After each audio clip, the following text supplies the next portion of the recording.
All right, here we go. Testing, 1, 2, testing. Are we on? Hey guys, this is Bulletfreak to the 4 here, and welcome to episode 139 of Bulletfreak's Gaming Request Line. I am your host, the one, the only, the legendary Bulletfreak 224. As you guys already know, as you guys already go, and like I said before, you guys got any comments, requests, super chat, super sticker donations, please leave them in the live chat right over here. And if you're new to my channel, make sure you like, share, comment, and subscribe. Make sure to turn on all post notifications on any videos here. And yeah, but be warned though, if I see any spamming comments or if I see any spamming or any inappropriate comments, one of my moderators is gonna remove you from the chat and you will be blocked. So that being said, let's get started. First off, before I begin this episode, I want to wish everybody a very, very happy Thanksgiving, because today is Thanksgiving, and y'all still going to get Street Fighter Thursdays, whether it is on a Thanksgiving or on Christmas, you name them. Okay, and right off the bat, I got a playthrough for Marvel vs. Capcom 2 on the Switch with Strider Hiryu, Sakura, and Wolverine Bone.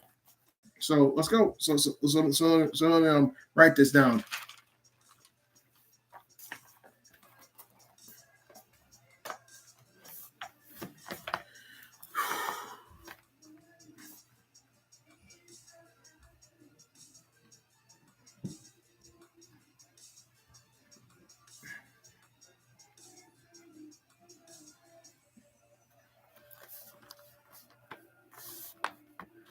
And I got another request for Capcom vs. SNK 2 on the Switch with Kyo, Iori, and Terry. Let me write it down first, because today is Thanksgiving. I'm trying to get as much requests as I can today by the end of the show. Y'all still gonna get Street Fighter Thursdays. Don't get me wrong here. Y'all still gonna get Street Fighter Thursdays today.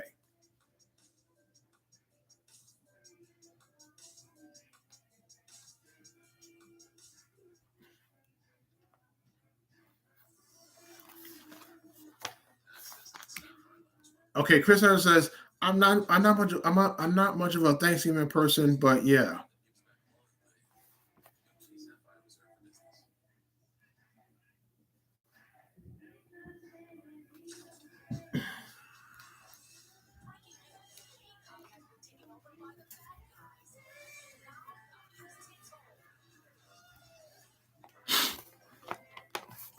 Okay, Strider Hiryu.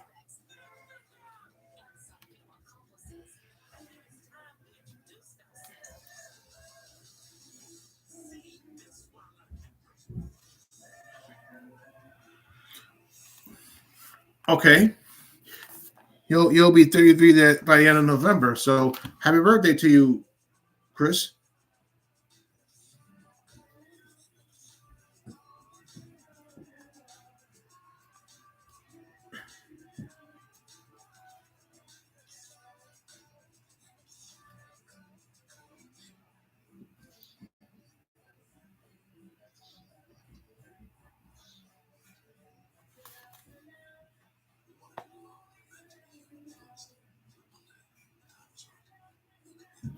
Oh, I apologize for the music outside. I hope I don't get copyrighted. If it does, I'm gonna have to like read. And I got a request for Retro Gaming ST1 1257 for Capcom vs. SNK Pro Switch on the playthrough with Kyo, King, and Iori. Not King. Kyo, King, and Yuri.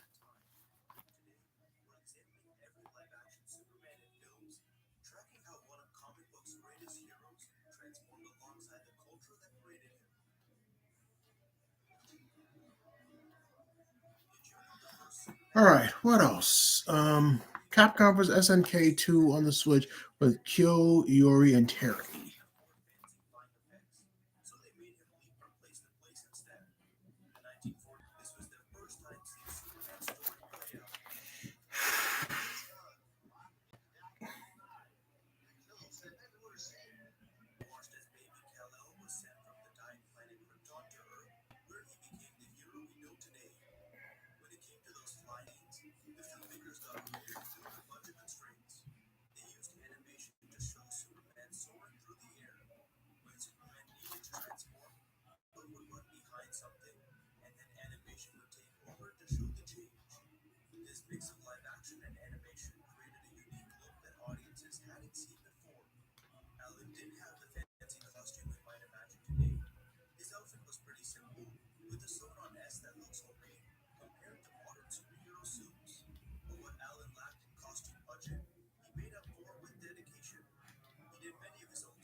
Okay, so far I got two requests today. So okay, Capcom vs SNK Pro with Kyo, King, and Yuri.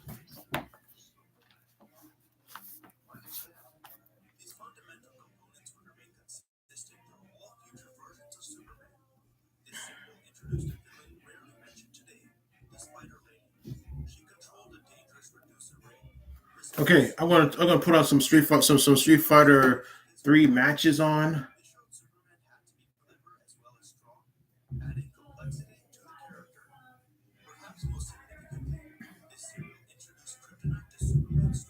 A clean up for a sec. Okay, Capcom vs SNK Pro. And today we're going to be taking a look at a system that I know very little about. So it kind of makes it exciting. But during the fifth generation of systems, there were three console builders. I'm gonna try to save some money up. I'm gonna try to save up some money up to get a replacement Sega Saturn or a replacement PS2. So yeah. Correct. Now, I don't believe I knew anybody that owned one of these growing up. And the only time I actually got to play one of these was at a kiosk at like Kmart or Target before I went off and picked out a game for a PlayStation 1. I was just playing the game or the demo at the time. I was on to pick out a game that I wanted. So, again, I didn't. Plasma Sword played through a Saturn. I'll do that. The entry level for these back in the day was super high, I believe. And I think that's why nobody really talked them. But that hasn't changed. The games for this now, for this system right now, are super, super expensive. So one of the things I'll have to get through. But I bought this off eBay for about $100. It didn't contain a power cord, and then it contained an AV cord, and it also didn't contain any controllers. And when I opened up this little latch in the back, the battery was missing too, which is one of the weird perks about the Sega Saturn is because if you wanted to save games, Yuri play through. So this system does have a lot of perks that I'm not a fan of. It even has an expansion port in case you want to add some more memory. But again, there's a couple games I want to play for this. Okay, I got one like. Thanks for the like. I appreciate it. Okay, Plasma Sword. The seller also stated that the disk drive did work, although they also recommended that I replaced it. So that kind of, I don't know, that kind of weirded me out a little bit. Either way, during the mod video, we're going to replace it. I already have a roadmap for this particular system. We're going to clean it up during this video. We're going to add mods in the next video, and of course, the last video, we're going to do touches. So before I get started, I'm going to go ahead and test this out to see if this drive actually works. Again, entry level for games are super high, so I'm just going to test like a game CD, or not a game CD, sorry, a music CD just to make sure the laser runs and it doesn't get stuck in its rails while tracking something. So before we get started on that, if this is the kind of thing where somebody cleans up systems, repairs them, or even mods. In 1951, America was in the Cold War tensions. The food screen. Yeah, it looks like at the top it says checking this. So looking at the disc, a little clear plastic, it doesn't even look like the disc is spinning right now. So I'm gonna go ahead and open up the lid here and close this again. Yeah, the disc is not spinning at all, so it doesn't look like we have a working disc tray. So let's go ahead and get started with the thing. We're going to need the Sega Saturn that we're working on. I went on eBay and bought official OEM Sega Saturn AV cables. I need them.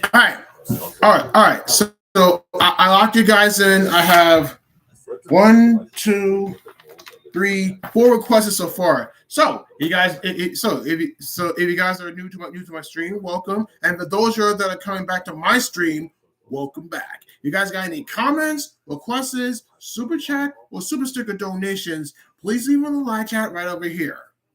And you're new to my channel, make sure to like, share, comment, and subscribe.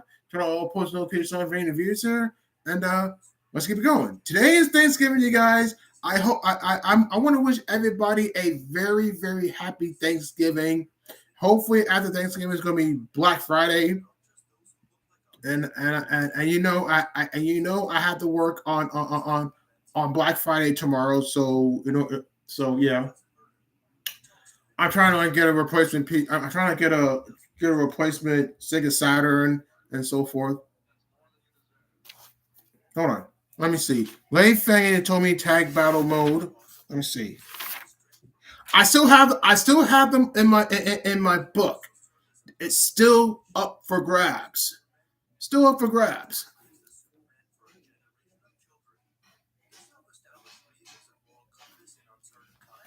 Okay, Erase Guy 2224 said, "Have you ever tried Project Justice Free mode?"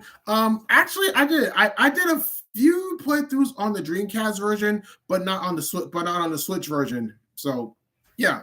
So that would be a very, very good time to request some Project Justice Free mode playthroughs on the Switch. So yeah.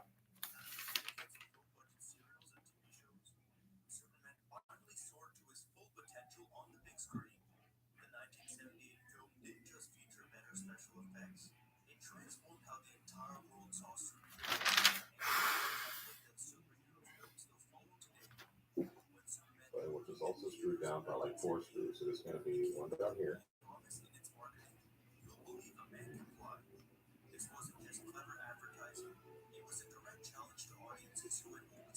And there's going to be one on the other side as well, so make sure you take that off.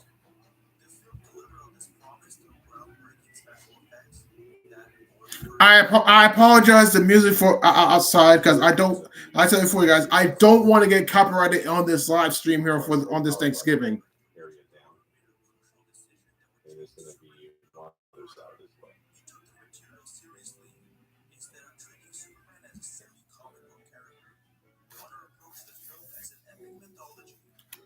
well. Let me check my phone. Okay. Erase Guide 2224 is okay. I will give you a free mode request like it's Burning Batsu, Hinata, and Chair's present on the Switch version. Finally. The actual power supply does have 2 screws, but we also have to take off. So again, these are a little bit different. They're black, so we're going to use them.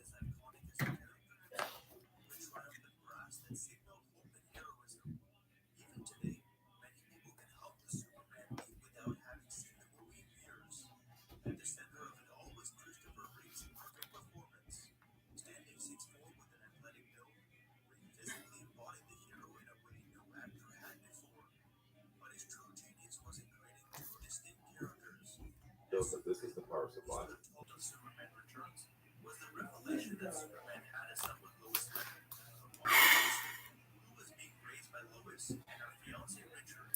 Okay. My connection is working fine. Please give it a thumbs up if y'all can hear me pretty good. Anyways, let's get back to this guy named Magnetico that teaches us how to clean and restore your PlayStation. So here goes.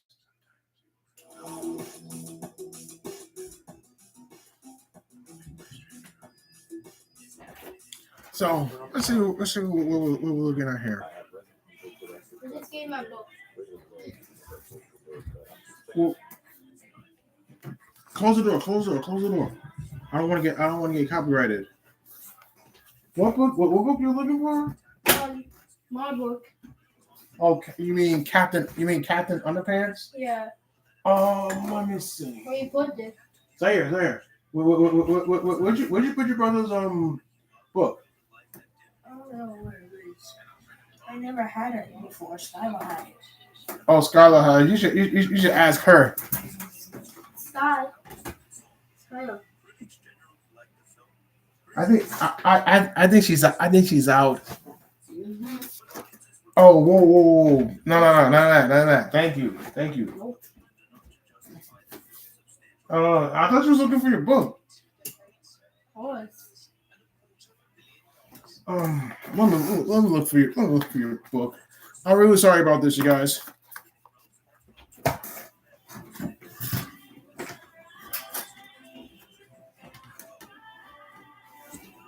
I don't see it. It was just on the bed. It was on the bed? Yeah. Maybe it dropped right there, I think. Should we check under the bed? Let me see. Oh, hold on. Let me grab something to snack on.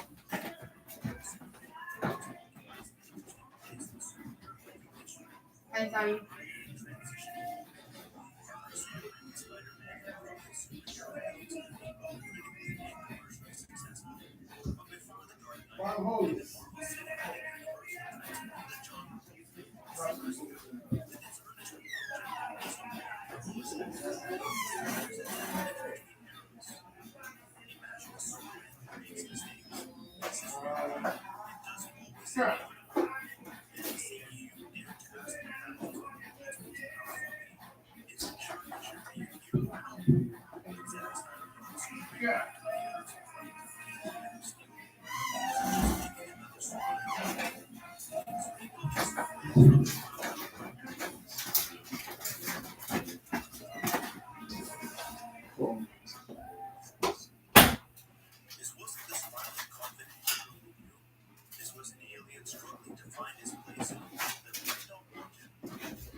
I don't see your book.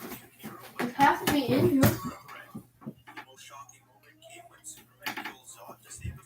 I'm really sorry about this, you guys. I had to look for my nephew's book called Captain Underpants. I never read that book, so.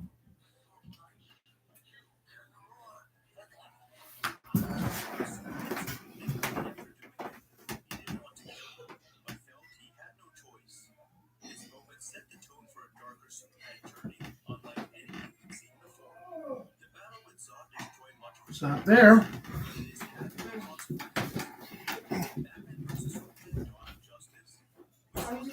I'll just go through it. All right.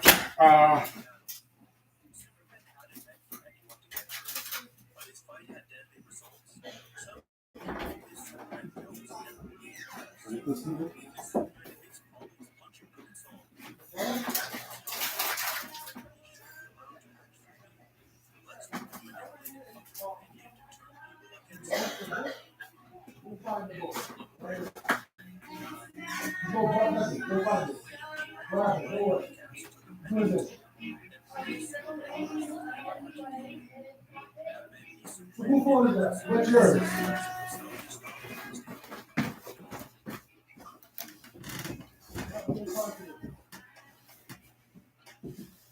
Wait, I see it.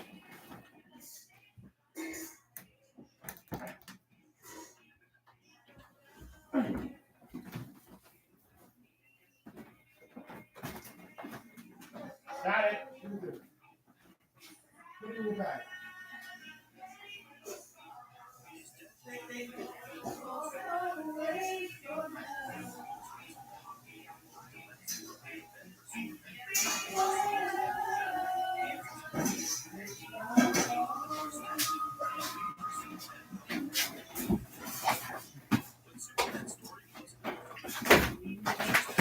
All right. Okay, guys. Sorry for the way, you guys. And Red Andrew says, "Have you ever made a pumpkin pie?" I have. I have. No, I didn't. I was too busy making a sweet potato pie, I think. So once you take off the screw, there should be like no pressure that's being applied, and you should be able just to take off that metal piece right there. There is a plastic piece attached to it. Don't mess with any of this. Just leave it as it is. It's like a metal. All right, let me finish putting these titles in for my channel. The other one. Use the screwdriver to pop it out, and this should be the open button. All right, we're going to hit the left here, and we're going to get rid of one of the disc tray holders. Take off this screw here. There's nothing crazy going on with this. It's just a piece of plastic that's holding everything together. So put the screw aside here. Let's go ahead and just come take this out. As you can see, nothing crazy. Put that aside. This other side, however, this one's a little bit more tricky. Go ahead and undo the screw. And I actually hold a little bit of pressure on this one as well. So go ahead and push it down until you take the screw completely off. Go ahead and take off this piece of plastic. It's kind of jammed in there, gotta be careful with it, but there is a spring, a large spring attached to this. So go ahead and get rid of that. This is a piece of plastic thing. Make sure you remove the spring as well. Hang on to that, don't move it. And now you should be able to take off the door. Best way to do it is to go ahead and flip the lid all the way up, like all the way over, from right up. One of the things I recommend doing is grabbing all the plastic pieces we've taken apart so far, like the lid, the shell, all the buttons like the power button, reset button, open button. Go ahead and grabbing all the plastic pieces and putting those in like a little cup or maybe like a bucket or even a sink full of warm water with a little bit of soap inside of it and let that soak for a while. So, have you ever made a pumpkin pie? I never made a pumpkin pie before, but I did try to make some sweet potato pie. I'm not gonna lie. So only plastic, let those soak for a while, and once you're done with that, you can go ahead and reassemble the system. But the only thing I recommend is if you let those sit out and dry completely, and I'm talking 100% before we even attempt a reassembly. So while your plastic parts are drying, you can go ahead and work on the motherboard next. So go ahead and let this little tap here, and with a toothbrush and a little bit of isopropyl alcohol, we're going to go ahead and start cleaning all these hard to reach areas, all the little tiny parts that might have a little bit of dust or some kind of dirt. Toothbrush works really well. I'm going to go ahead and check the capacitors. These are the most important ones here. This bunch right here. Make sure none of them are leaking. Mine look good. So nothing to worry about here, thankfully. I'm going to go ahead and flip this over. Again, with some isopropyl alcohol and toothbrush to get all the small areas here that are hard to reach. And once you're done with that, you'll hit it with a Q-tip and some isopropyl alcohol. Look how dirty it is. Yuck. But once we get done with that side, we can go ahead and flip it over. I don't know why this actually is getting hot on this capacitor. I don't know if it's by design. But once you lift that up there, you can go ahead and get the other areas as well. Put the isopropyl alcohol and Q-tip.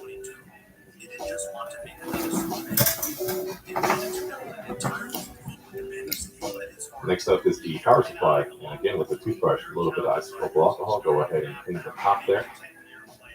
Or the bottom, I should say. I'm sorry. Clean the bottom. And I would go really light on this other area here, just enough to clean the parts that are most exposed. I wouldn't go under anything. And oh, look, we have one of these bent capacitors here, so make sure that that's straightened out there. With a Q-tip, I'm going to go ahead and hit the back with some isopropyl alcohol. Look how yellow it's getting. You gotta watch out for those spikes too, because the cotton's all really hot on there, and it creates a mess. But lastly, out of the electronic parts, we're going to clean this controller port and memory card.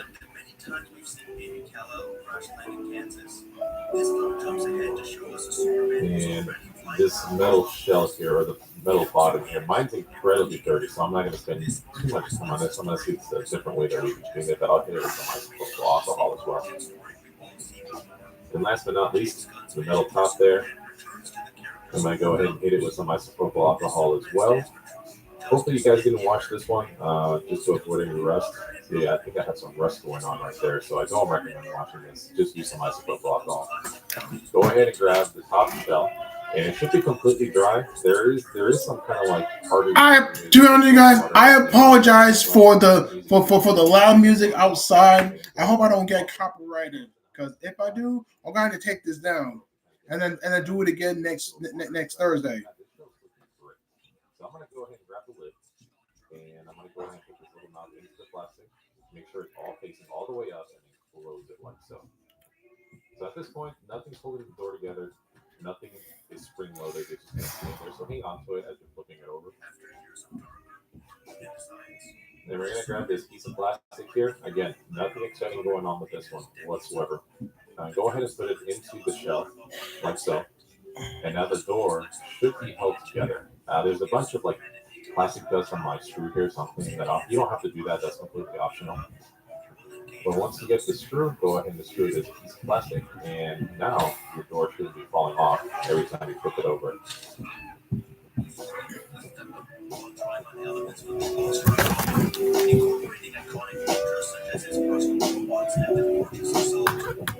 This one's a little bit more tricky, the other side, the one with the cogwheel. Go ahead and grab the spring from earlier and put the piece of plastic into the spring like so. And the short leg should be catching onto that little plastic piece as shown there.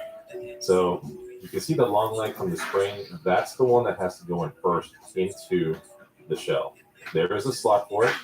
You won't miss it, but it is a pain in the butt because you can't let the spring get loose. Otherwise, you'll start this whole process over. So slowly apply pressure and kind of wiggle it into place. Then you'll know it's in place whenever the piece of plastics go through the holes. But you're going to have to be applying pressure the whole time. So let me go ahead and move my arm here. And we're going to, with our other hand, we're going to apply pressure with our thumb. And then we're going to go ahead and place the screw. Again, applying some pressure and then screw this guy back in. This might take you a few tries, and that's completely okay. It is a little bit weird. But once you screw it in there, I gotta get these videos. I gotta get these videos monetized. So if I flip this over and I let it go, it's just going to spring wide open. Nothing's going to hold it together yet. But before we do anything else, let's go ahead and put the buttons back in. I'll start with the reset button. Next, I'll put in the open button. And then lastly, the power button. Don't forget the power button does have a spring with it, so make sure the power button is in the spring, and then you put it together like so. Perfect. Now we have a spring-loaded power button. Let's go ahead and flip this over so we can go ahead and find a way to latch onto that the disc tray. We're going to find this piece from earlier, the metal piece with the plastic piece and the spring. And luckily, the corners do have holes, so you know exactly how to sit it into the shell here. But it is a little finicky. If you move it around in any way, it tends to become loose. So put it back together, apply some pressure. Those are the two holes we're going to put some screws into. Apply some pressure and then put the screws as so. Again, before we continue on, make sure all the pieces up to this point are completely dry because we're about to put the cover back on. Oh, I lost my screwdriver head there. Completely dry. Make sure everything's good. This would be a good place to do the last check before we move on to putting on the cover and all the other pieces back together.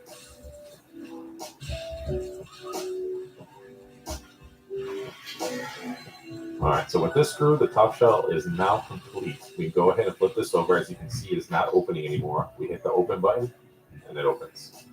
And we should be able to close it, and it'll latch back in. Very nice. Good job, guys. All right, go ahead and grab the bottom shell. And make sure that the power supply section's on the left. And also grab this metal piece and put it into place like so. You know you did it right if all the plastic pieces poke through the metal piece like so. We're going to do the same with the motherboard. Just make sure those little plastic pieces go through their respective holes. You shouldn't have to apply too much pressure on this one. Next, we're going to grab our screws. And we're going to screw 4 screws down like we took off earlier. And one of them is going to go towards the AV port. And another one on the I/O port. And then the last 2 on the larger I/O port here.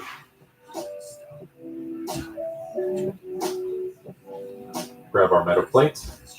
Make sure you put it on top. And this one you will have to snap into place. So make sure you apply some pressure. And make sure the pieces of plastic are poking through their respective holes. And once it's snapped back together, go ahead and grab the 4 screws that we took off earlier. So it's going to be 3 in the corners and then 1 towards the center. Oh, wrong one. Yep. Towards the center. There we go. Perfect.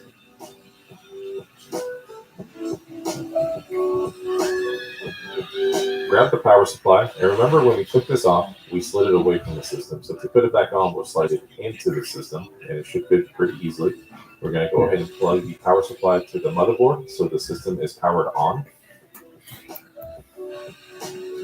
Oh, okay. Erase Guy 2224 says switch Marvel Superheroes versus Street Fighter playthrough with Omega Red and Ryu.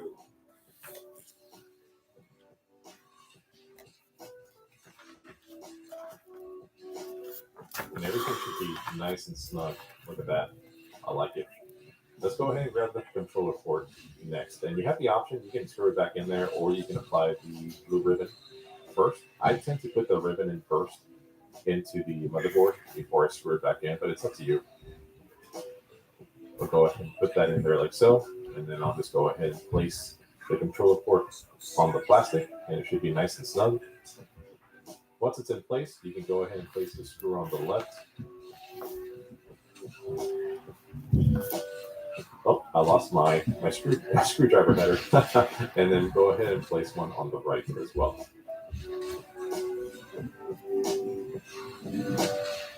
All right, so the culprit here, the laser, go ahead and make sure the ribbon is in place. It should go across, and there should be a plastic piece that kind of holds it into place like so.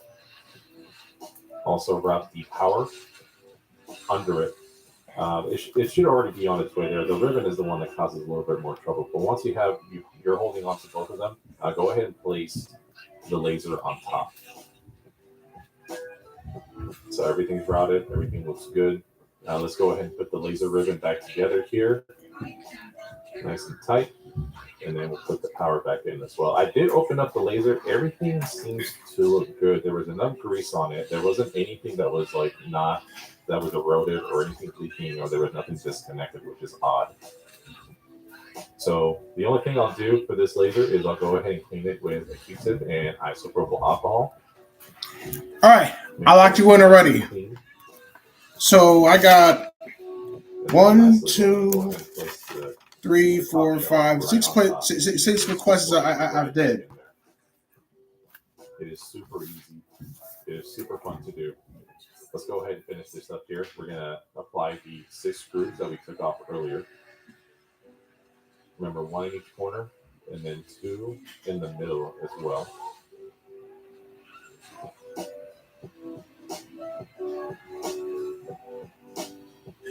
Those rubber pads are looking like they're looking a little rough. I'm going to see if I can replace those sometime. But other than that, let's go ahead and flip this over. The last piece we have to put on here is going to be the cover for the I/O. Go ahead and close that back up. Look at this. Oh, it looks so good. It looks so clean. Let's do a final touch here. I might pop any dust that might have been collected while I was working on it. Oh yeah, look at this guy. All right, so final test here. Resident Evil Director's Cut in the system. I'm going to go ahead and power it on, and it looks like it is receiving power, so that's good. There is a boot screen, so let's see if it'll load the game. Yep, looks like it did. That's amazing. And it looks like it even loaded the game fully here. So we have a working system now just by cleaning the laser. So it looks like our little PlayStation system that we got for the cheap on eBay ended up working after all. It just needed a little bit of TLC, and we tore it apart. We cleaned everything off. And more importantly, we made the laser work simply by cleaning the laser with some isopropyl alcohol.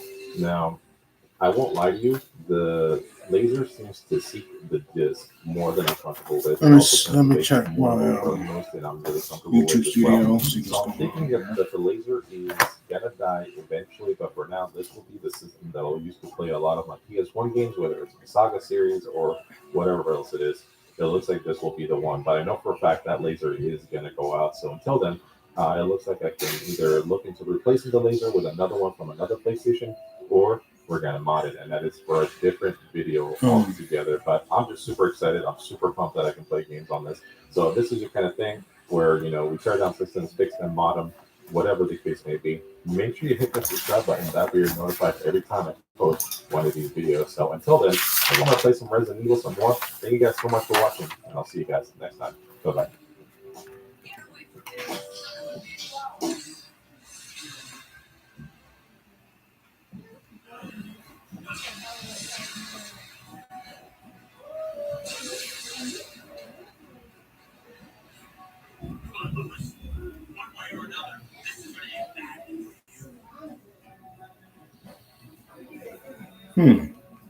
I'm gonna subscribe to his channel. He seems like a nice guy. Hey guys, my name is Magnetico, and welcome back to my series of videos.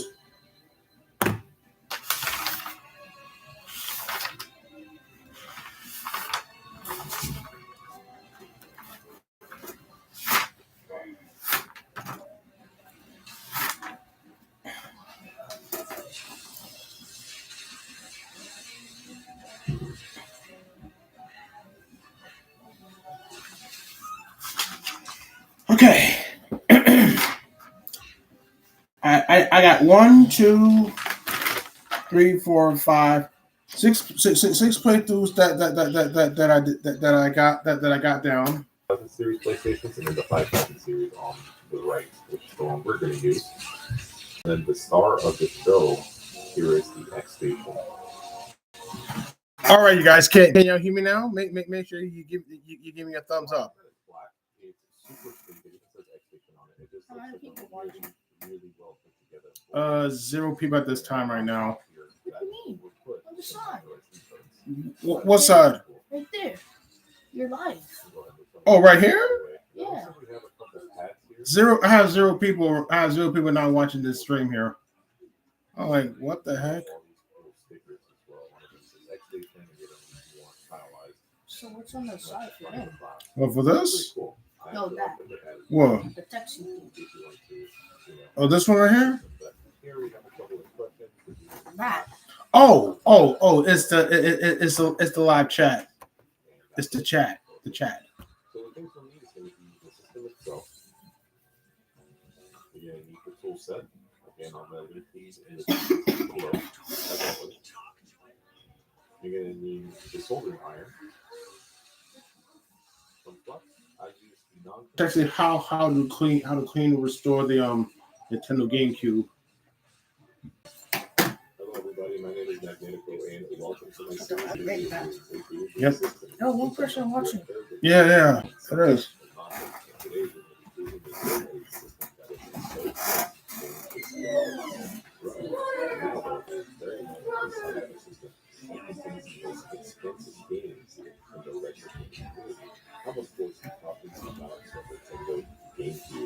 Now, I am not a stranger to this particular system. I did buy one back in the day when I was younger because I wanted to play Resident Evil Remake and Resident Evil 0 and Metal Gear Solid Twin Snakes and Eternal Darkness and The Legend of Zelda Wind Waker. So many games that are still exclusive to this little system, but luckily other ones have moved on to HD versions so other people can play those wonderful games as well. This particular GameCube, I got a you're back, Chris Harris. Welcome back. It didn't contain any cables or controller, and the disk drive did not work. So we definitely will be putting that to the test as well. This console is also kind of dusty, so we definitely will have to be doing the cleanup on it. But one of the other things I was looking for with this particular system was the actual digital out. Now, the only version of the GameCube that contains that is the Dole 001. Any version after that, they actually took that digital signal and went with AV as well, which is totally fine back in the day. But now in this digital age, we want to get the crispiest signal from our GameCube and digital. Make sure you close the door too, we're looking for because I don't want to get copyrighted. One of the port doors up here, so we definitely will have to replace that. And one of the cool things that the seller threw in, or they forgot that it was in the GameCube, was a game which we're going to be using for testing. And this game is in pretty good shape, and it is Harvest Moon, Another Wonderful Life. So we have game to test, which is good. I know. To the test Oh, you ended the live? No. I ended live at 5 p.m.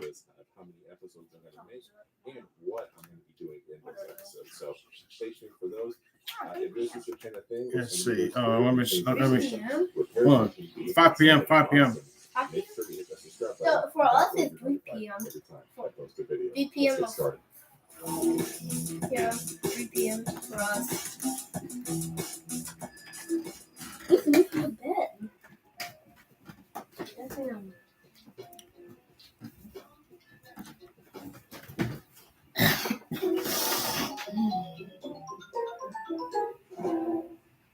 Oh, that's such a meme. Yeah. I remember that the sound. It looks like it didn't load straight into the game, unfortunately. So it looks like it's not even reading the disc. So let's go ahead and open the lid and close it back up. They don't give. I tried asking for a phone, but they're too busy. How's that too busy? How's they too busy? Tell me They're why. not even busy right now. Alright, so now we're Oh my God. I'm so sorry. I'm so sorry about this. I'm so sorry about this, you guys. Okay. As I was saying before, I gotta put these titles in before I do Street Fighter Thursdays today. Today is Thanksgiving, but I'm still gonna give y'all Street Fighter Thursdays. No cap.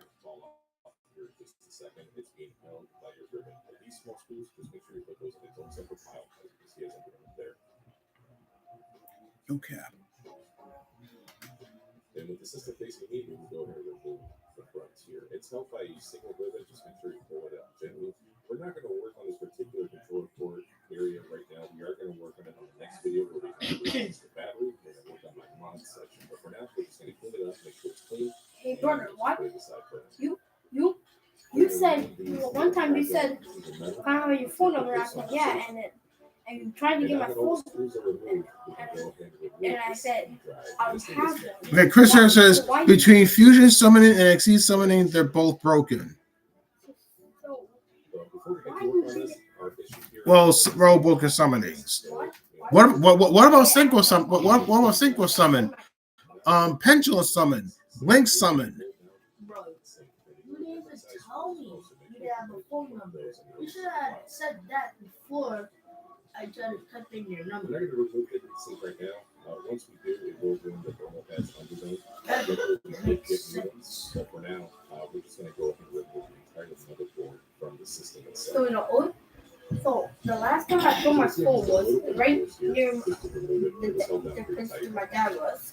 Man, this thing is just incredible. And then I'm he just just- impressed by this and then new it just- system. and when I can't came back to look at this again. This is put my first time book- working with All right, let me see.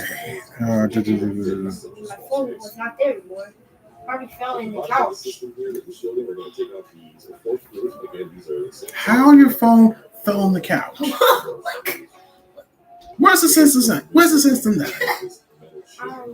Makes no sense. How did your phone fall on the couch?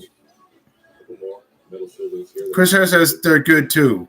Repeat what you just said, brother. My phone fell in the couch. How did your phone fall in the couch? That like the cushion couch. No.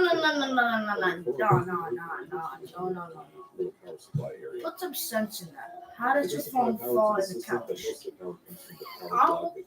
I think the It was like the big brother's putting the little brother in his place, you guys. Oh man. Oh my God. How did your phone fall on the couch? Makes no sense. Put some sense in that. some phones fell in like the little holes near like next to on the cushion couch, the cushions. Yeah. Yeah, I think that happened. But I checked in the cushion, it was not there. Where was the holes? Where was the holes? I don't really like Let me show you. Come here. But my Oh dad. my God. Yeah, my dad is there, so I don't know what to do. Where's your phone? If you can't find your phone, You want me gone forever? Yeah, I just think the way the lids work on these older systems is just too complicated. But No, it's still fun. the point is, how is a phone falling in the couch? They have holes, okay? Just do not have holes. What they do, they have like a hole next to a cushion. Okay. I got it. Listen. Chris Harris says even though Isa used counterpart in Arc 5 references from past series. Yuya from Duel Monsters, Yuri from GX, Yugi Arc 5s, and Yuto Zexo. Now back to you were saying, Zaire. Back to you were saying, Jameer. So I was just laying with my phone. I was playing with it, and then for some reason I just fell in the hole right there. Well, you better find your phone because you better find your phone because you don't find your phone is gonna be mad at you. BTA, bro. You get it. BTA. Yeah, I suggest you go find your phone right now. Yeah, bro. You might as well go find your phone before BTA comes for you. Okay? Yeah, And you know what BTA means. beat. Belt to that butt. Belt to that butt. Yeah. There's a curse word after that at the last word. So I can't really say it. You press the pause and start pulling on it. I sometimes use the screwdriver to push it all the way out so it's easier to remove. Okay, Chris Hart says, but yeah, Yuya is Yugi, Yuri is Jaden / Supreme King / Yabel, Yugo is Yusei, and Yuto is Yuma. Look, there's plenty of summoning methods that I encountered throughout my Yu-Gi-Oh career. There's fusion summoning, ritual summoning, synchro summoning, exceed summoning, pendulum summoning, and of course link summoning. That's pretty much it. We're done. Let's go ahead and watch these plastic pieces. So now that we have all the plastic pieces, we're going to put them all into some warm and soapy water, one by one. And we will be cleaning them with a toothbrush or some kind of brush. But for now, I'm just going to let the pieces soak. And then that way, the soap starts working into some of that grime and some of that dust as well. But we will take the toothbrush and clean every piece one by one, even the little pieces. Again, just make sure there's no metal or any springs or anything. Except in Arc 5, the GX universe are the villains. We will let these air dry as we work on cleaning the other electronic parts. And one of the cool things that somebody mentioned in my Sega Saturn video is that you can actually use an air blower to actually dry these pieces. More specifically, so you can dry with a screw hole for each will contain a lot of water. So here's our little power supply board, and I'm going to take my toothbrush and some isopropyl alcohol so I can go ahead and clean this up. It wasn't incredibly dirty, but if yours is, just make sure you take your time, make sure you use whatever you need to use, toothbrush or Q-tip to get into some of those cartridge spaces. And that holds true to this particular can as well. Do as many passes as necessary until it's completely clean and until you're satisfied with it. Again, I use a toothbrush, isopropyl alcohol, and I didn't record this, but I actually went through every blade with a Q-tip and cleaned every one of those up until it's completely clean. Here is the controller port. This is not super dirty, so I'm not going to spend a lot of time with this, but I will take a Q-tip and clean all those ports. You guys should do the same. But here is the motherboard. Now this heatsink is a little hard to take off. I kind of need to wiggle it left to right, and once it loosened up, I was able to pry it from the motherboard. As you can see, all these thermal pads are completely ruined. They were pretty old, I'll be honest with you, but it looks like the middle one was the one that definitely received the most damage from me, kind of removing the heatsink from the GameCube. So now I'm just going to kind of take all this gunk. I mean, you can tell this stuff is old, so I am thankful that I went on eBay and purchased another set of thermal pads. You can also cut your own. I thought about doing the same thing, but I just thought it was easier just to buy them because they were like $8 and they were just offering them up in the exact sizes that they should be. So I went ahead and went that route. I will link that in the description below for you guys that want to go and just buy a set. But as you can see from the video, I mean, this stuff is just old. This is disgusting. So toothbrush, isopropyl alcohol. We're going to clean this motherboard completely.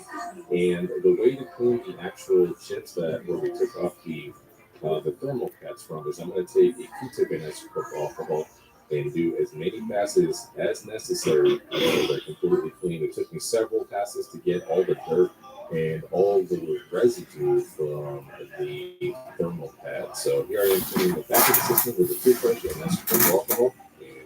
Still two people watching. Now it's time to work on the it's two people. Yeah, two people still watching. Working. It looks pretty clean. It doesn't look too bad. There are 6 screws in the bottom of this structure that we have to remove. So we're going to go ahead and do that now. These are differently sized than any of the other screws, so make sure you put those in their own little separate pile. Once you remove all 6 screws, you are able to remove the structure from the shielding here. Kind of dusty, but we'll clean that up. And what we're going to be focusing on to try to fix this GameCube is going be this little top right here. But before we do that, toothbrush and isopropyl alcohol. Make sure it's nice and clean. So with a multimeter, I'm going to go ahead and read the resistance on the pot over the disk drive for the GameCube. And it looks like we're sitting at about 480, I think is what I saw there, 485, which is pretty standard for a factory Dole 001 version of the GameCube. So I'm going to go ahead and turn this down. I did mess with this quite a bit before I got it to a certain point, but it looks like I got it down to about 380, 388. And that's where the disc started spinning a lot more, and actually I was getting that disc. But now it's time to put the GameCube back together. We're going to grab these metal pieces and put them into place. These are for the screws. There should be 3 of these, and I did end up cleaning them with a toothbrush and isopropyl alcohol before putting them back into place. There's also 3 metal pieces we got to put on the bottom shell, and they kind of just fall into place as well. Don't try to force them or anything. They're kind of, I don't know, they're kind of fragile looking. Like they can bend easily, so I wouldn't put too much pressure on them. Again, they just fall into place. Okay. This last one, this is the one that we're using with the little power supply, so we're going to put that into place as well. And finally, we're going to grab this little power supply that I was talking about, and just going to drop it into that little tube. Oh, Lord. Yeah, I'm going to start working with wire on the outside of the shell as well. Remember, there's one wire works its way all the way. It just went down. It just went down to one person. Screw it back together. Okay, guys. For those that are new to my stream, welcome. And for those that are coming, for those that are returning to my stream, welcome back. Hey, you guys got any comments, requests, super chat, and super stickers? Please leave them in the live chat right over here. Hey, new to my channel, make sure to like, share, comment, and if you're new to my channel, make sure to like, share, comment, and subscribe. Turn on post notifications on for any views here, and let's keep it going. So let me know, chat. What is your favorite pie dish? Okay, Red Razor 1115 says, Have you made a friend?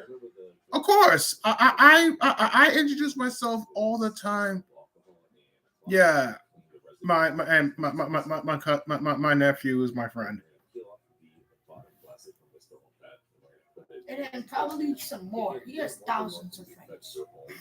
I thought it was just easier. What he said. Sometimes he has to buy it off eBay because he's buying a bunch of stuff for this GameCube anyway. So that's one of the reasons why I decided to go with the eBay option on this one. What's up with the red things, the red stickers?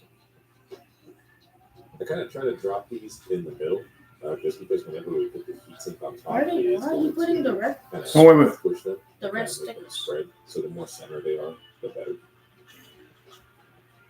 But now that we have these all in place, I am going to remove the top plastic on these as well. But it's nothing but thermal paste now on the tips. Oh. Oh, that makes sense. Just covering it so it doesn't get This damaged. one here gave me a little bit of trouble. But I was able to remove it. But with the heatsink, we're going to go ahead and place it on top of the thermal pads. And again, I'm going to snatch this anyway. So once we screw everything together, this should apply the pressure needed for these thermal pads. So for now, I'm just going to try to line up all the screw holes from the heatsink to the motherboard. And after that, let's go ahead and screw it down.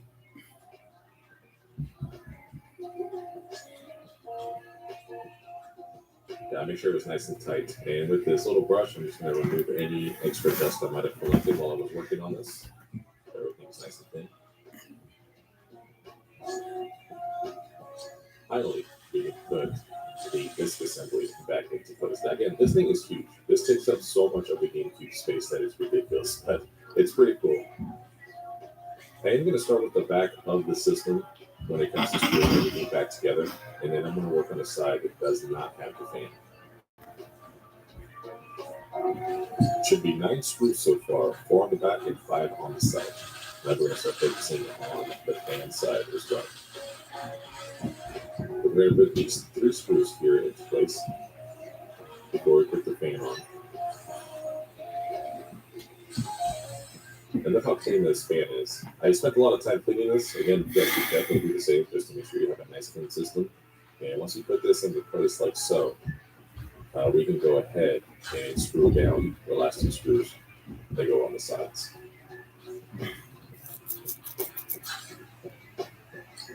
While I'm here, I'm going to go ahead and plug in the power cord that we were kind of working with earlier. Go ahead and plug that in. Now we're going to work with the front of the system.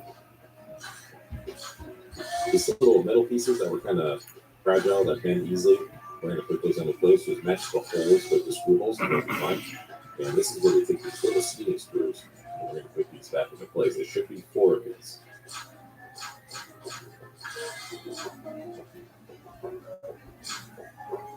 Next, we're going to go ahead and flip the system around so the back of it is facing us. And we're going to grab this plastic plate that snaps into place so we don't have to screw it down.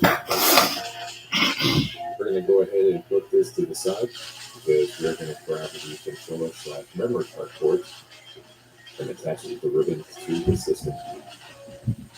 Try not to bend the ribbon too much. It's not too bad. But once that's done, go ahead and snap this together. And we can move this aside so we can start working on the top of the system.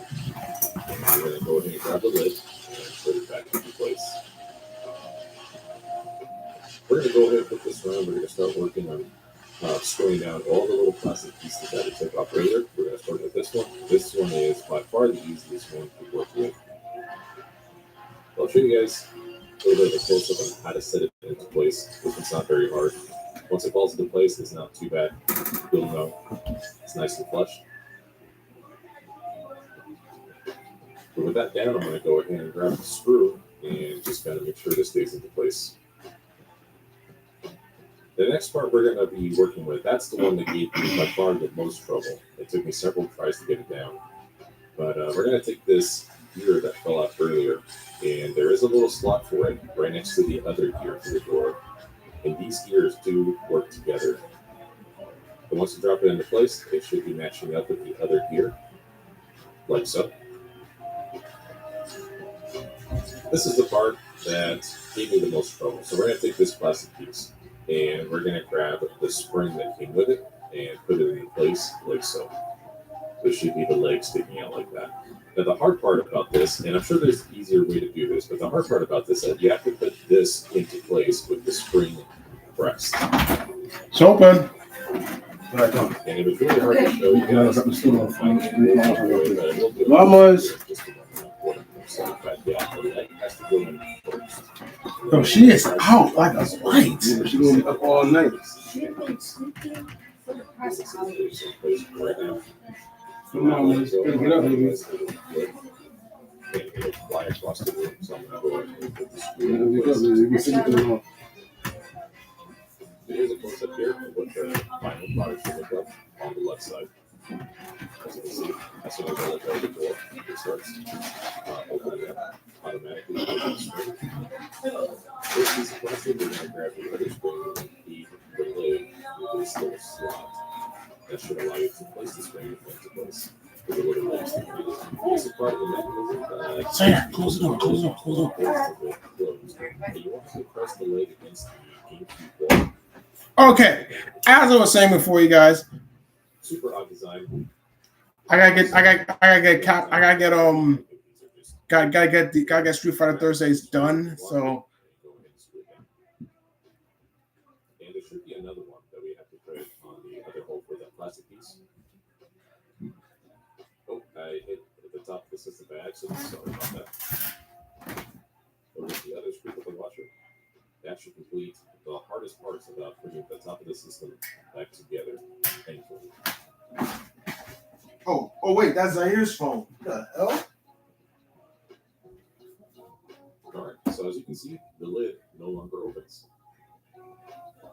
Pretty cool. We're going to grab this clear piece of plastic that shows the power is on. It's going to go ahead and slide that in there. It is held together by 2 screws. And yet everything from here on out is going to be pretty easy. Nothing's going to be as hard as the spring-loaded pieces of plastic to put together. This is for the GameCube handle. make sure that the pillars line up.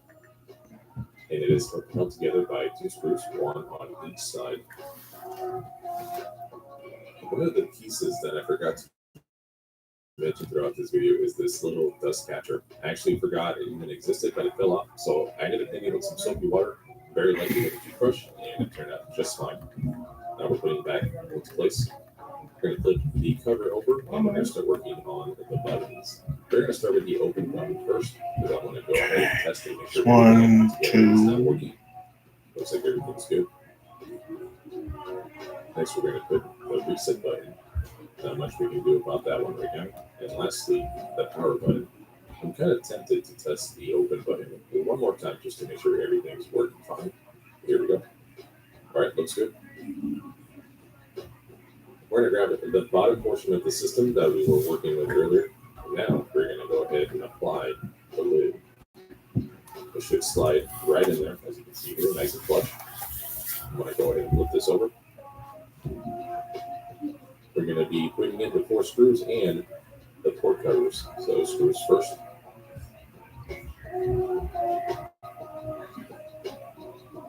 And then next up, the port covers.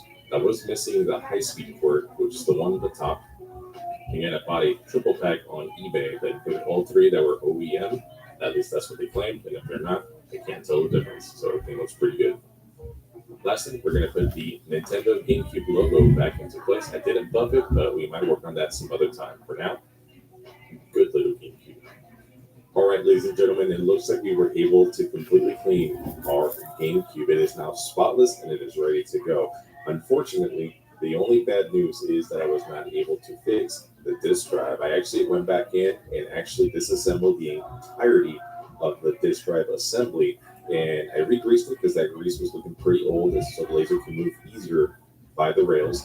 And I actually looked at all the capacitors to see if any of them were kind of blown up or looked a little bit suspicious. There was one that was looking a little bit suspicious, but I think at the end of the day, one of 2 things might have happened to this system. One of the capacitors is completely gone, and I would have to replace it. Number 2. All right, I gotta get these videos monetized. Whenever I messed around with the pot a little bit more and I put it in this, So it would read for quite some time. I'm talking like 30 seconds. That laser was working. It was working hard to try to read that game, but at the end of the day, it was not able to, even though there are times I thought that it would. So we were not able to fix it, but I'm not bummed out about it. We were able to fix the disk drive on the Sega Saturn and the PlayStation. So we were meant eventually to lose one of these. So it's not a big deal. Again, I do have plans for this GameCube, especially when it comes to optical drive emulators. Again, it was just for fun to see if we could fix it or not, as usual. If you guys had success fixing more, congratulations. But this one, we're just going to go ahead and get rid of the app and replace it with an ODE in the future video. If this is your kind of thing where somebody goes through and cleans up systems and repairs them, and sometimes even months them, make sure you hit the subscribe button. That way you're notified every time I post a video. Thank you guys so much for joining me. More GameCube videos to come. I'll see you guys next time. Bye-bye.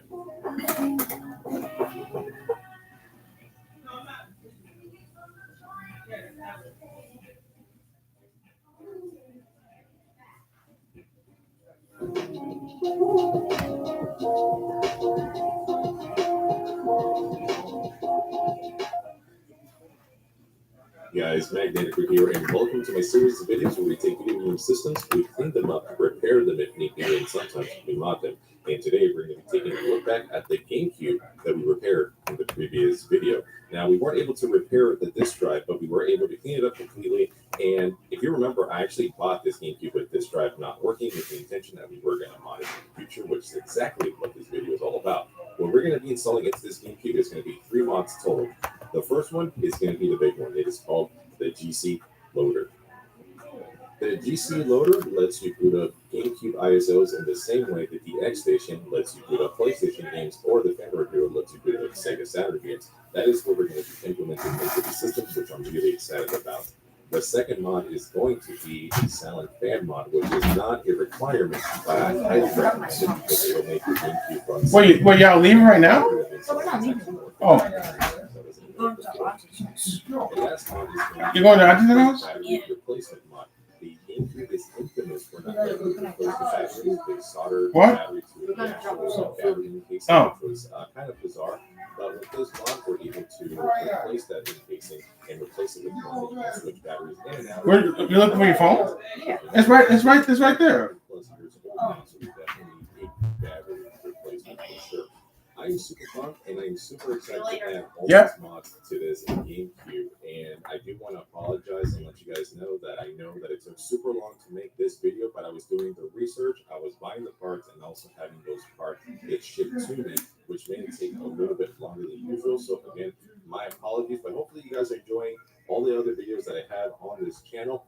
If this is your kind of thing where somebody goes through and cleans up systems, repairs them if need be, and sometimes mods them, make sure you hit the subscribe button. That way you're notified every time I post a video. All right, guys, let's get started.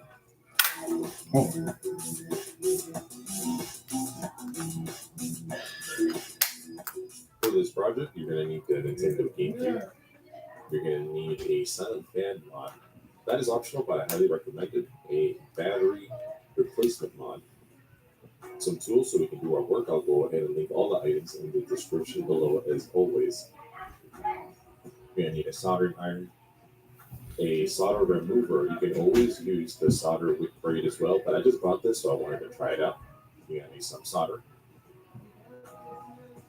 And the GC loader and an SD card for it.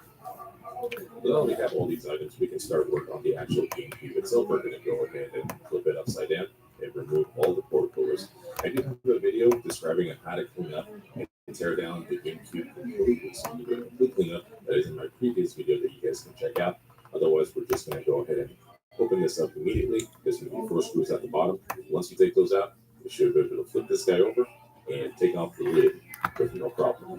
I gotta do episode 631 this Saturday. Make sure y'all go check it out by subscribing to my channel. That's somewhere safe. And now we're going to start working on these 5 screws on the side. The good news about the GameCube is all the screws are pretty much. Oh my goodness, that's a lot. That is a lot of screws for the GameCube. Once you flip this over, there should be a screw on each side. Let's just cut to the chase.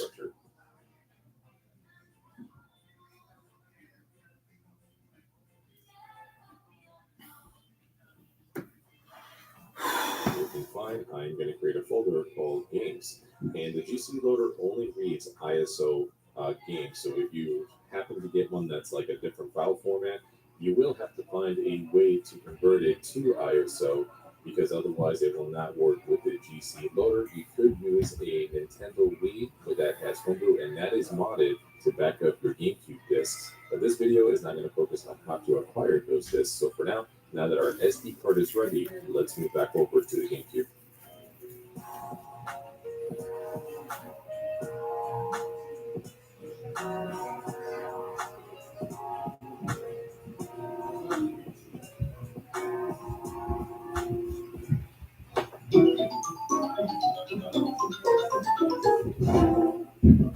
That never gets old. As you can see, it booted into the Swiss folder, and it created a Swiss folder right off the bat. I assume it's for the settings, which it looks like it is. We'll mess around with that some other time, but for now, let's just go ahead and look at the games folder. And it looks like it is reading Metroid Prime, Resident Evil 4, and Super Mario Sunshine, which are the games that I included in the SD card. And I also threw in the 240p test suite, which will help me calibrate the GameCube with my Retro Team 4K. So for now, for the testing purposes, let's go ahead and run Resident Evil 1.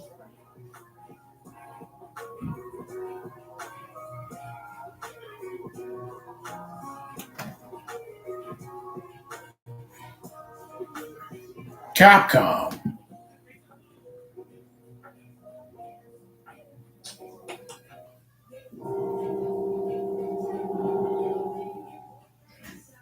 So it looks like it's reading the game just fine. This is not calibrated with the retro team, so it might look a little bit funky. So I'm skipping through all the cutscenes so I can get to the gameplay. And yeah, it looks like it's reading the game just fine, loading fine, the cutscenes look fine. So we are in to play some GameCube games, guys. I am super pumped. This GameCube is now ready for many more years of action now that we put a GC loader in it so we can play the GameCube ISOs. And we added a silent pad mods that is actually more efficient than the one that was on it before. We also added a battery replacement. Yo, I'm thinking about redoing a walkthrough on Resident Evil Zero, because you know I like playing Resident Evil Zero on the GameCube. All the accessories that I bought, some of those accessories will actually help some of the mods that we already installed in here. So stay tuned for some more. I already have all the parts, so I'm super excited to start that video as well. If you guys have any questions, make sure you put those in the comments below so I can help you guys out in any way that I can. The one con that I do have about this GameCube is that it does completely remove the disk drive that was originally in there. It does not work with it in it. You have to choose either or. Now there are other mods out there that actually leave the disk drive intact, but since my disk drive is broken, this was no issue for me whatsoever. So there are other options for you guys out there. Just so you guys know, I did the research, I did all the looking up that I needed to make the best video possible, and this is the one that fits me personally the most. So hopefully, guys, this helped you guys out. If this is your kind of thing where somebody goes through, cleans up systems, repairs them if need be, and sometimes they mod them, make sure you hit that subscribe button. That way you're notified every time I post a video. I'll see you guys next time. Bye-bye.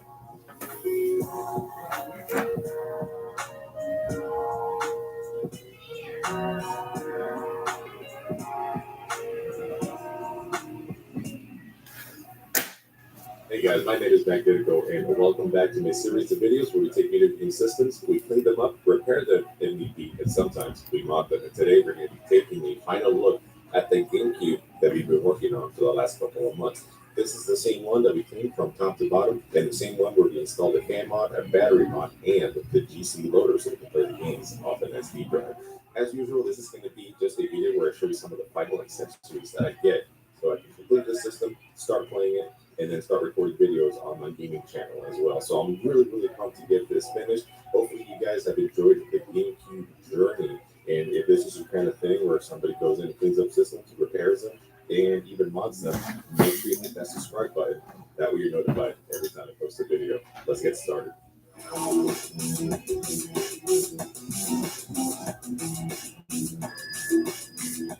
If you guys know me, you know that I rather stick to first-party accessories whenever it comes to my system. So I ended up getting a black controller to match with my black GameCube and also a silver one to go along with it. I wanted a red one really badly because typically I buy a black one and a red one, but only red one they sold that was official was a Japanese exclusive, like special edition Mario one, which are going up extremely high price. So it's not something I was willing to spend money on. But for now, we're sticking with the black and we'll stick with the silver, which I really actually like this color a lot.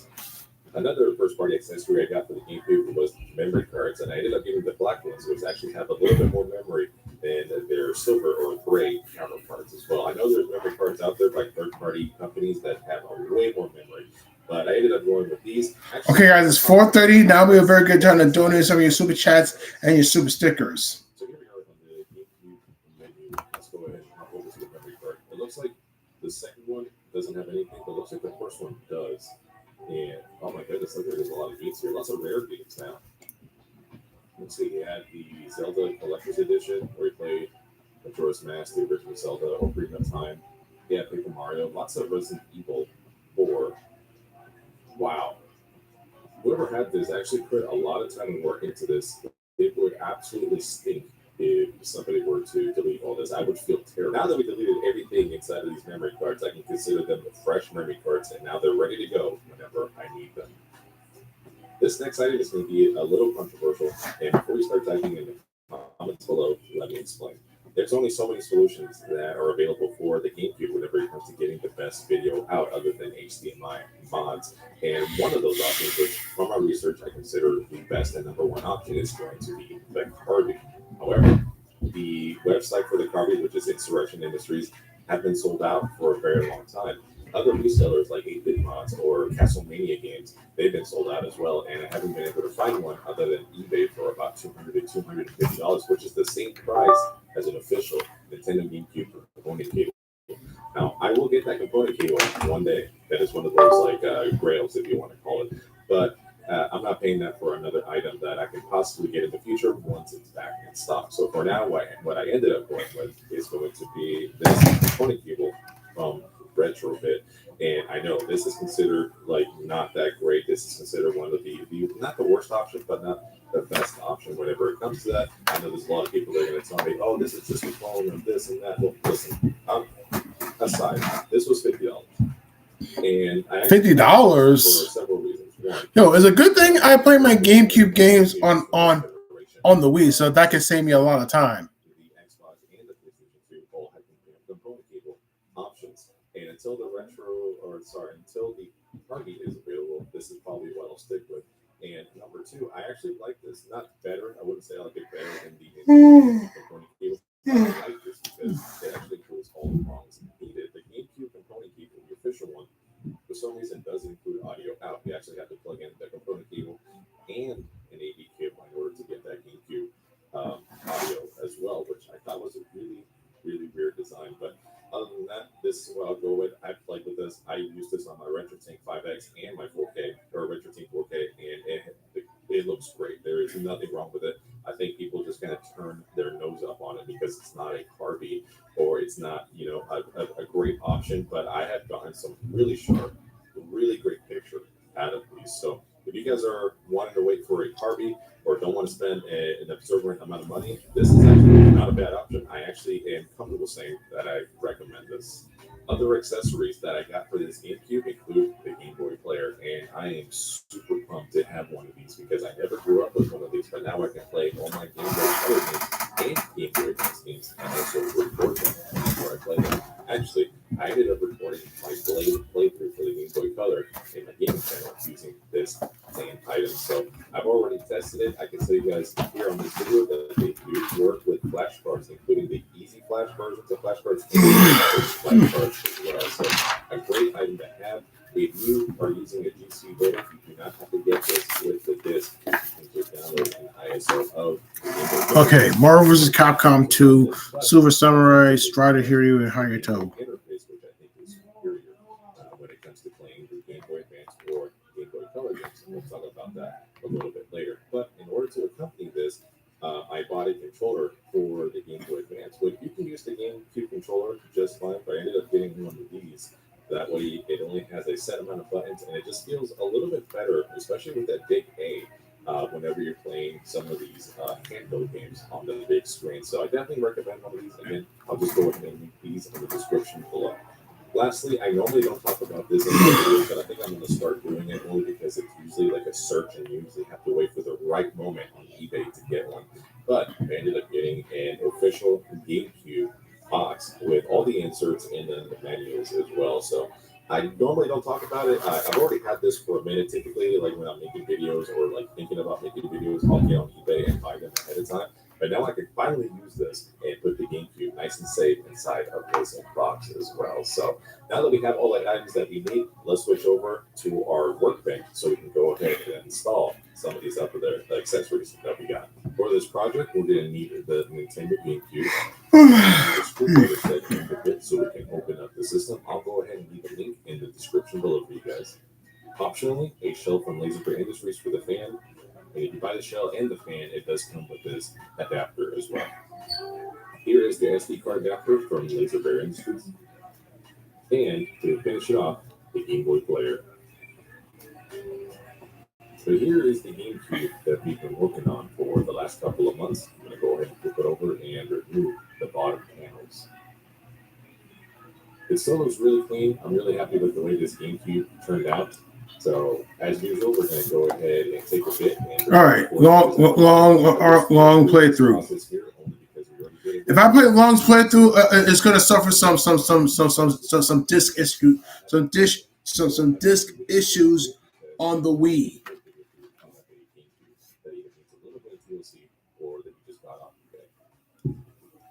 So with the lid open, I'm going to go ahead and remove the SD card so we can go ahead and apply it into the new SD card adapter that we got. I'm going to take the back port plastic here and then we can remove the front as well. Be gentle with this ribbon and it should come apart pretty easily. We're going to take off the 4 tiny screws here that hold down the little metal pieces. We are unfortunately going to take this system apart almost all the way. And I know the GameCube is notorious for having way too many screws, including these 5 on the side here. So let's go ahead and take care of those as well. Remember that all these screws on the sides are all the same size, so you can just start building a pile of these. I do like that about the system, that I don't like putting screws. But now with the fan side, we're going to remove the 2 screws. This is the other shell that we got off eBay. Again, it's a great shell. I don't mind it at all. I think it's a fantastic option. But since, I was already on Laser Bear Industries trying to get the SD card adapter, I decided, why not? Let's get their adapter and their fan just to see if I like it any better. And if I don't, I'll go ahead and stick with this one. So now with that out of the way, we are going to have to remove the little screw and the little chip that is attached to this. So let's go ahead and remove the screw gently.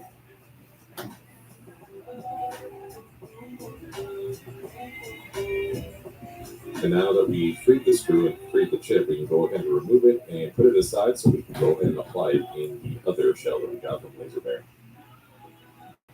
So let's take off the 3 screws that are left that were under the fan. Now we can flip the system to the back side and remove the screws here. 2 final playthroughs in Marvel Superheroes for Switch, please. We can go ahead and turn this to the front, and we can go ahead and remove the shielding that has our GC loader attached.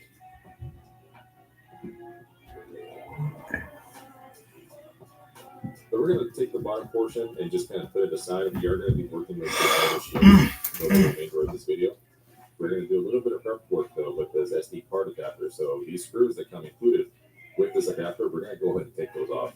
I'm not sure if it was a mistake or if it was on purpose, but these screws are actually not working with my magnetic screwdriver for some reason. I don't know what they're made of, but they did not work. So they were kind of a pain to work with, but overall, I think this SD card adapter option is absolutely fantastic. So here I'm trying to see how it's going to lay out at the end. I like it, so I'm going to go ahead and insert the SD card extender into the PC loader. And the ribbon, you can just fold under the shell like this. And I think it was designed that way because it fits absolutely perfectly. But now we're going to go ahead and flip everything over. And the middle shielding, I'm trying to align all the holes with the SD card shell. Once you get that done, we can go ahead and start applying the screws. As you can see, it's not magnetic, so I have to use my finger to put all the screws into the middle shielding like so.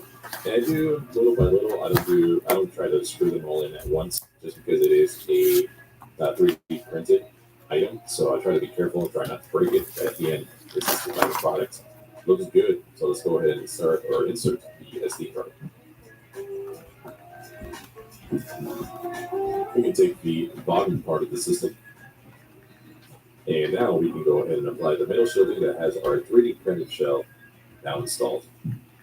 So it looks pretty good. Again, we're just going to deal with all the screws just to hold this all together again. And I'm going to start with my least favorite side, and that is the side that has 5 screws. Let's go ahead and put those on quickly.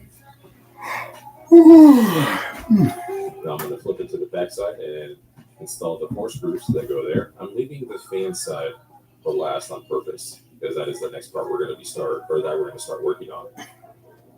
Let's go ahead and install the 4 screws. I don't know. You tell me. There's long. Bakurio. Let's flip this over. What else? Before we start, What go else? ahead and What install else? the 3 screws that go underneath the fan. And the fan itself and the shell I already put together with the chip and everything. I should say the power button. As you can see, this is what the final product looks like. On the side, it does include a heat drive slot if you guys want to go that route. But this actually fits a lot better than the other shell I got from eBay. I can just kind of sit it there and it's flush. With the other one, I had to struggle a little bit to kind of pin it into place and then put the screws back on. So far, so good. The power cord is a lot longer, so that is going to be something to deal with. For now, we're going to go ahead and feed this through our Laser Bear shell and plug it into place. And I'm pretty much going to do the rest of the system before I deal with the fan cord there, the really long one. So let's take these 2 metal pieces that go in the front of the system and put them into place. And make sure you take those 4 to put the metal pieces into place.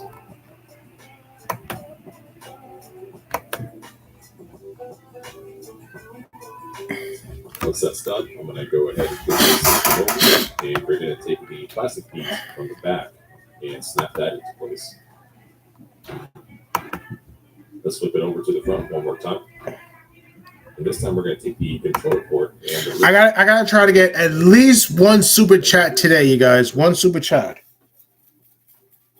That's where we put it in place. You don't want to force it. You just want to make sure it's lined up and then press it in, as you can see here. And you can go ahead and snap it into place as well.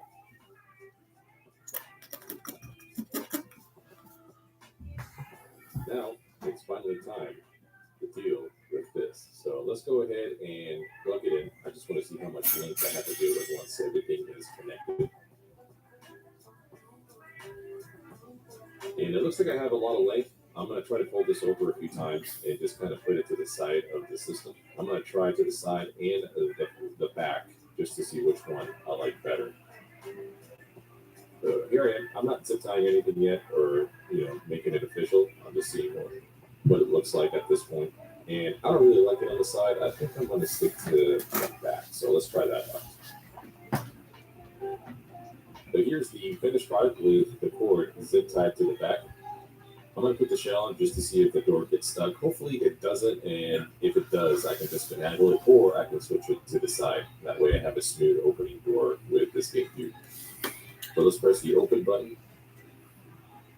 And it looks like it gets a little stuck, so I'll have to mess with it. Now look at this. Look at this Laser Bear Industries SD adapter. I love it. It looks so good. It looks so clean. I love that my GameCube no longer has a giant gaping hole in the middle of it. So with our system all buttoned up, I already added the 4 screws at the bottom to keep it all together. We're going to take off this port here so we can apply our Game Boy player. Now this Game Boy player I already opened up and cleaned up. The internals were perfect, but the shell was a little bit beat up. As you can see, there's a lot of scratches. And there's only so much you can do with that. I might have to fix that later. But for now, let's go ahead and screw it all down with this flathead. There's only 2 screws. So we'll keep the player into place.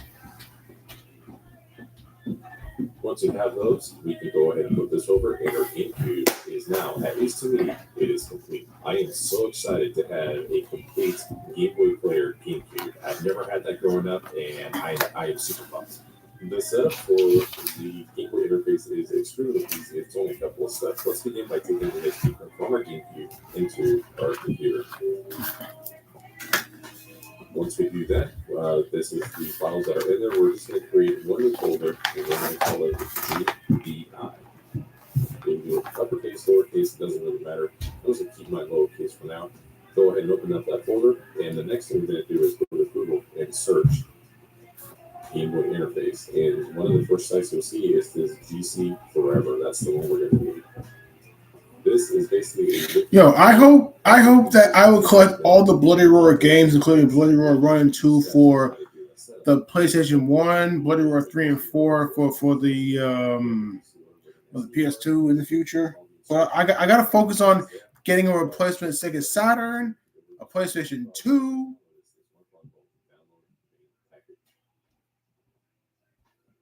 Within that package, there's going to be one folder we're going to be focusing on, and that is the apps folder.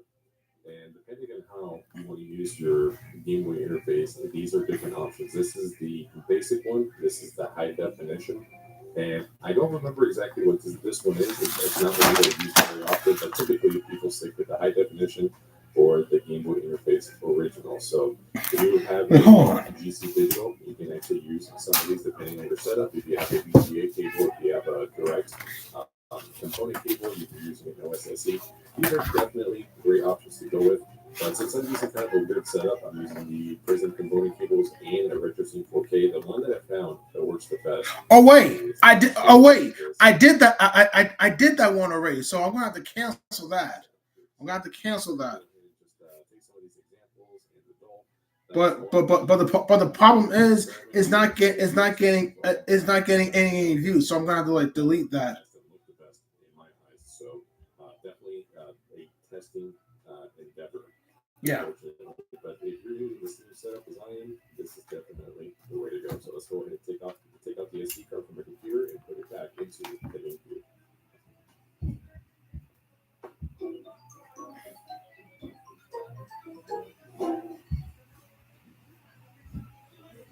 All right, so here is the Swissen menu. Let's go ahead and hop into the TBI folder that we created. And let's go ahead and start the TBI Retro 5X plus carving one that worked with my setup here.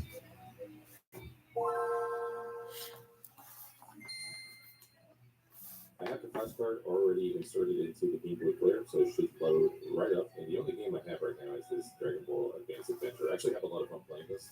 Let's go ahead and run it. And you can see the letters are pretty sharp. These are all like JPEG, so they're not going to be as sharp as the actual text in the game. But I think this game is so much fun, honestly. Okay, Emir says, I hope you. So as you can see, the text is super sharp. If you look at Goku's here, it is perfectly pixelated. Of course, there's always room for improvement when it comes to this, but right now, just running it regularly, it's looking absolutely fantastic. This game is so much fun. Just going around beating up these pigs, these boars. Yeah, I think it looks absolutely fantastic. If I pause this, we can go ahead and zoom in on its fist and some of the pixels, and we can see just how good this looks. So I think for now, the Game Boy player is complete. So let's go ahead and move on. I'm happy to say that this GameCube is now complete. For my purposes, at least, it does have the Game Boy player. It has the fan mod. It has the GC loader, so we can play the games off an SD card, and it has the SD card mount. That way, it is aesthetically pleasing inside of the system. We also added battery mod, so it's easier to switch the battery whenever it dries up. So I think, for all intents and purposes, this GameCube is now complete. Now, of course, there are other accessories that I want to get for this, like we talked about earlier. I want to get the card view, and maybe I'll get some Wave Bird controllers as well. As far as mods go, there are a ton of other mods. Very sure that I don't get disconnected again. Put this away in a box and nice and safe. That way, it is ready whenever I need it to play. So thank you so much, guys, for joining me for this GameCube journey. It was so much fun, and I learned so much. Hopefully, you guys enjoyed these videos as well. If this is your kind of thing where somebody goes through and cleans up systems, repairs them if need be, and sometimes mods them, make sure you hit that subscribe button. That way you're notified every time I post a video. I'm not sure which system I'm going to work on next, I should say. And I'm thinking between the Dreamcast or the PS2. If you guys want to see either or, let me know. Your insight is always helpful. So if you guys prefer one or the other, put that in the comments below. I want to know. But until then, I'll see you guys later. Let's play some more GameCube games. Bye-bye. Let's see. Let's see. Let's do PS2. Hey guys, Magnetic here, and welcome to my series of videos where we take new systems, we clean them up, repair them in game, and sometimes we mod them. And today we're using a system that came out in the year 2000 and is still the undisputed best-selling system of all time. So it's not hard for me to say that this is the system that I probably played a few most of. It's easy for me to say that this is the system that I probably played the most amount of time. And it's really easy for me to say that this is my favorite system of all time. I'm of course talking about there's something about the PlayStation 2 and it allowing great stories and adventures, and I'm not talking about the ones in the games, I'm talking about real life games. For example, this PlayStation 2 is not my I got fixed my blinds. They were using credit to buy a PlayStation 3 because the PlayStation 3 was backwards compatible. Well, I didn't need it. I do regret it, but this is just the way it was back in the day. And I ended up buying this from the nicest woman I've ever met on Facebook Marketplace. I had to take a 50 minutes to an hour drive, but she sold this and really brought it for about $40. And I thought, that's a great idea. Let me take this system that is in really rough shape. So go ahead and make a video about it, so you can look it up, and you go ahead and post it on YouTube.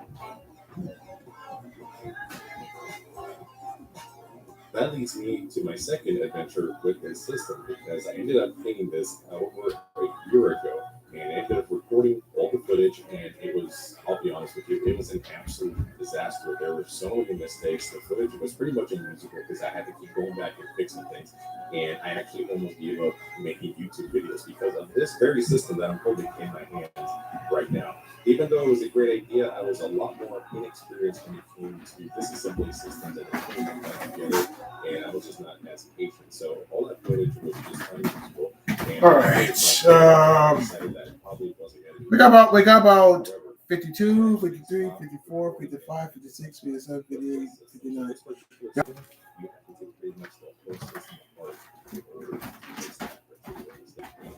It's just something that I just gave up. So I moved on to other systems, and it's now that I built up the courage to say, hey, let's go ahead and do it. So this system has been clean, as I said before. The laser has been replaced because it wasn't able to read the blue PS2 disc, and it wasn't able to read the PS1 disc. So we ended up fixing that as well. But that is no problem because, as usual, we're going to go ahead and open it up, clean it up, maybe fix any mistakes that I have in there, and then future videos will go ahead and mod it and do everything else that we're going to do.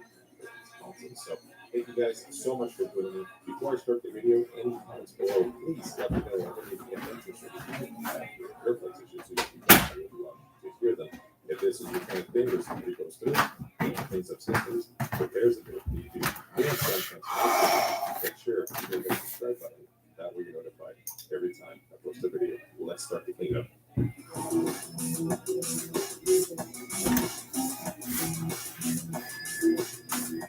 The items you're going to need are going to be a PlayStation 2, some thermal pads, replacement batteries for the clock, some tools so you can open up the PlayStation 2, and I'll go ahead and link all these items in the description below. You're going to need some isopropyl alcohol. I use 99%, Q-tips, and a toothbrush. But with the PlayStation 2, we're going to go ahead and grab it and flip this guy over. And we're going to take this prying tool and we're going to remove the 4 rubber pads at the bottom of the PlayStation 2. I drop one there, but make sure you keep those somewhere safe. We're also going to remove 4 plastic caps that also reveal more screws. There should be 8 screws total. There should be 4 rubber pads and 4 plastic pads to take off from the bottom. This will definitely help my PS2 out.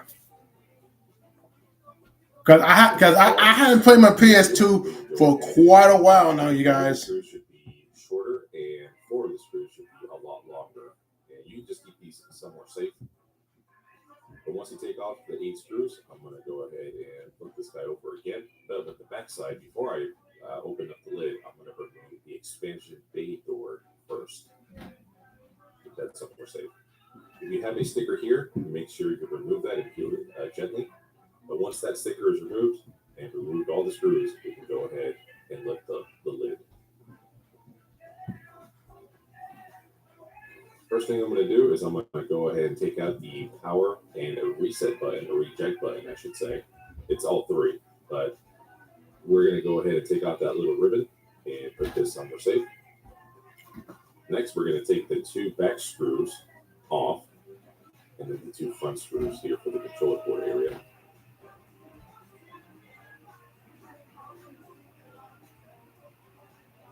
Once that's done, we can go ahead and kind of take off some of these pieces gently. We're going to go ahead and lift up the power. We're going to go ahead and lift up the fan. Once you take out the fan... Okay, guys, I got 3 people watching my stream right now. Be careful because the fan wires are very thin. I'm going to put that somewhere safe for now. And this is one of the things about the PlayStation 2 that kind of bothers me, is that there's ribbons everywhere just kind of hanging when you're opening this guy up. So be very gentle. Watch out for the control port area, because that ribbon right there is just kind of hanging off. And that controller port actually is pretty heavy, so I'd be careful with that itself. So put the bottom plate or the bottom shell somewhere safe. The worst is yet to come, because we have to take all these pieces that are just kind of dangling here, and we have to flip the PlayStation 2 completely over. So I try to add as little tension as possible to the wires and the ribbons, so that way nothing comes off or nothing kind of breaks, if that makes sense. So once you have this guy flipped over, we can go ahead and continue with the rest of the disassembly. There are going to be 4 screws on the power supply board that we can take off here.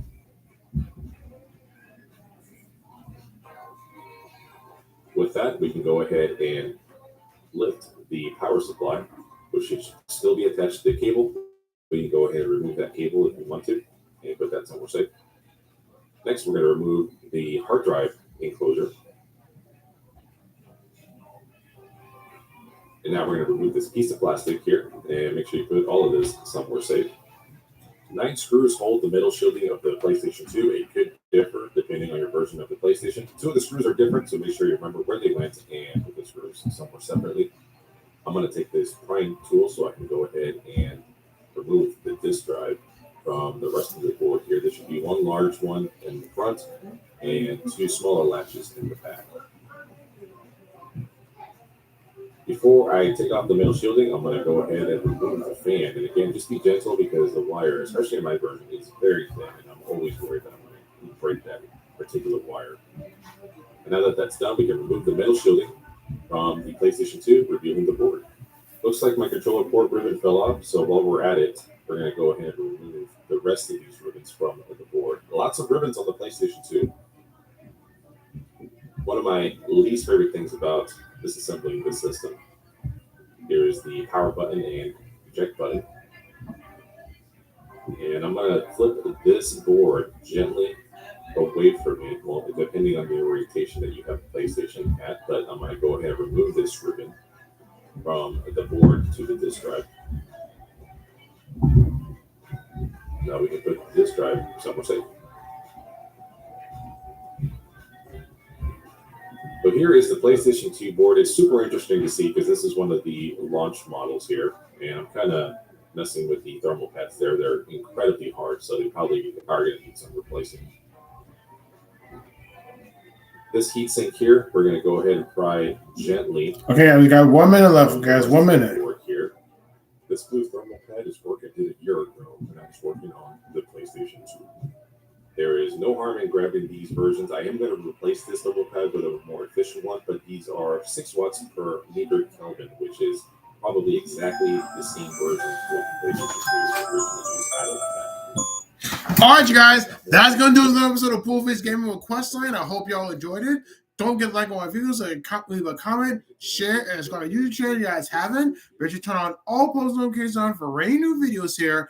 And make sure you become a member of my Patreon or my YouTube to gain access to my Discord. And don't forget to like me on Facebook, follow me on Instagram and TikTok, Namatina Online, Extras Live, and PSN. Okay, guys.